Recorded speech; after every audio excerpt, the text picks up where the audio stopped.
consumer. You know, okay, it's really not fair to put the tax on the individual. It's not fair for someone who's telling us the planet's being destroyed to live in a way that suggests that he actually believes the planet's being destroyed. So I honestly, I really don't get it. So if you're Al Gore and you say, nothing is more important than climate change, I'm a better person than you are because I care more than you. By the way, I have one of the largest houses in Nashville and I fly private and I take a Suburban to the private airport, to the FBO. Why should I be okay? I mean, sincerely, why is that okay? That is not going to individual choices are not going to solve the disaster that we are facing. We already have a migration issue. We already have flooding. We already have hurricanes that have hit Puerto Rico, have hit New Orleans, have hit Florida, and have displaced so many working people. This is an industry change. We have to cap emissions globally. But hold on. And if we don't cap emissions with big industries and policy, then those individual choices mean nothing. Okay, well, first of all, hold on. First of all, individual choices always mean something. In a libertarian's fantasy world, sure. I'm not a libertarian, and I'm not living in a fantasy world. In real life, individual choices matter, or else what's the point of any of this, okay? So it does start with, liberals used to say it starts with one person. I guess they don't anymore because they don't want to be held to their own standards.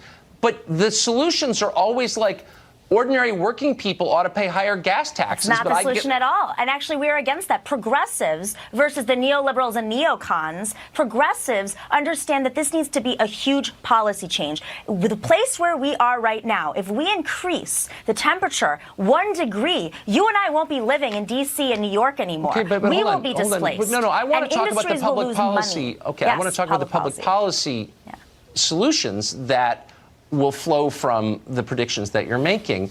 Is there any solution you've ever heard of that doesn't increase the price of energy? I've never heard of one. Well, okay, so if you're going to be focused on the price of energy, we're not going to have a planet in 10 years. Hold on. We have to talk about changing. Wait, hold on. I thought you cared. I thought you cared about working people.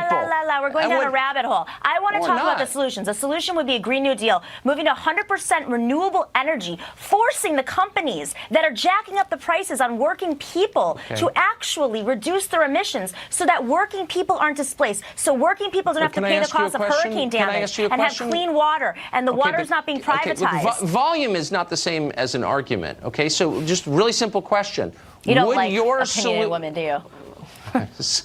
I live with four of them. Volume. You're not going to go, you're a sexist. You're pretty loud. My earpiece is flaring right now. Let me just ask you a really simple question. Would the solutions that you're espousing now, would they raise the price of gasoline for wage earners, the ones you claim to care about? I'm actually gas would be the same price. I am against raising consumer prices. That is a neoliberal design. I am a democratic socialist. I think we should pass policies and actually make rich people, millionaires and billionaires and corporations, pay taxes. That's the problem. No one at the top is paying taxes, and the burden is going to the consumer. But you would allow private planes to fly, I guess, right? I think private planes have an obligation to change their standards. That is what policy is all about.